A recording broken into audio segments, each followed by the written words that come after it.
This is Ian of EDU KidSpace. I'm going to do a few videos here just showing how to do some basic stuff on YouTube, because it's a great platform with lots of options, but they aren't always super obvious if you aren't used to playing around with stuff like that.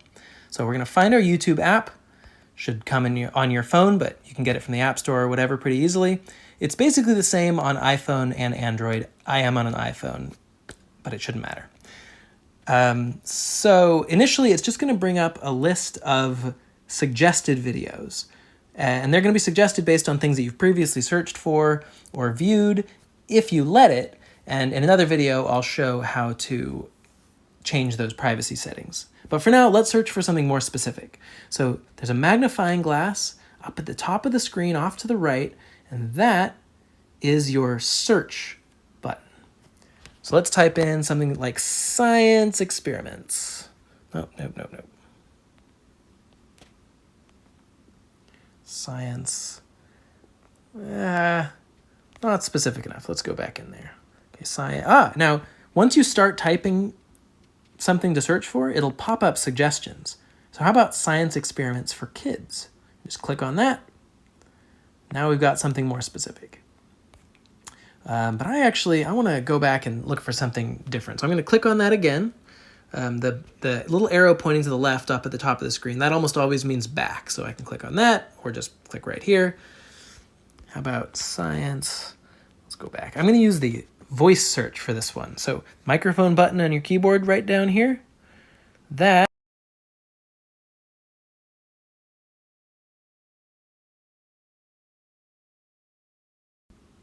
can save you a lot of time. So now we've got even more specific, and we can narrow it down even more by changing our filter settings, which are up in that top right corner, right here. Those three little lines, that's going to open up this menu. And we can go through here and we can decide if we only want recent stuff, or if we want things that are really short, or maybe we're looking for a longer documentary or something over 20 minutes. I'll just go right in between here and hit the back button at the very top, and it's going to filter down your search results to only things that meet that criteria. So how about this one? Okay. It's playing an ad. Nothing I can do about that. Sometimes it gives you the option to skip the ad, and you can click in the right side there if it's going to give you that option. Is it going to give me that option? No. Oh well. I didn't monetize my channel, but YouTube throws their own ads on anyway. All right. So now we've got a video. We've searched for a specific video. We filtered it down. We found exactly what we were looking for. And now I like it. So I'm going to, I paused it, by the way, by just touching the video to bring up some options and hitting right in the center there. All right, it's paused. Really like the video, so I'm going to give it a thumbs up. Right there. And that's actually going to add it to a list for you. And you can go back and you can look at all the videos that you have formerly liked. And in another video, I'll show how to go into your channel and do that. But maybe you like the video so much you actually want to share it with someone else. That's going to be that share button right here. The little arrow pointing up and away. That means share it in an email. Oops. Nope, don't want to actually do that. You can also send it in a message or just copy the link to paste onto a Facebook post or what have you. If you want to share it in a different way, there's also this option. It's not immediately visible, depending on your screen and your app and all that, but off on the right side is the Save to a Playlist button. And that is really handy. If you've never done it before, it's just going to default to the Watch Later playlist. But you can save it to as many playlists as you want, or not. You can even make your own new playlist based on a specific topic, or maybe even make a lesson plan of related videos. You can, later I'll show you how to go in and adjust those. You can put them in specific orders and all that, but let's make a playlist called Halloween Science. Right? So now we can save it as just a private video just for us. Only you can view. That means if you're logged in on your YouTube account, you can find that playlist. But you could also share with other people by making it public. Anyone can search for and view on YouTube. So anyone who's getting online and they're searching for science experiments for Halloween, your playlist might pop up and they might say, hey, this person already made an awesome list of videos for me. Cool. There's also the in-between option of unlisted, which means it's not going to pop up in a random search, but it's not restricted to just you either. You can just send that link to as many people as you want, and they'll be able to watch it. I'm going to leave it as public, though.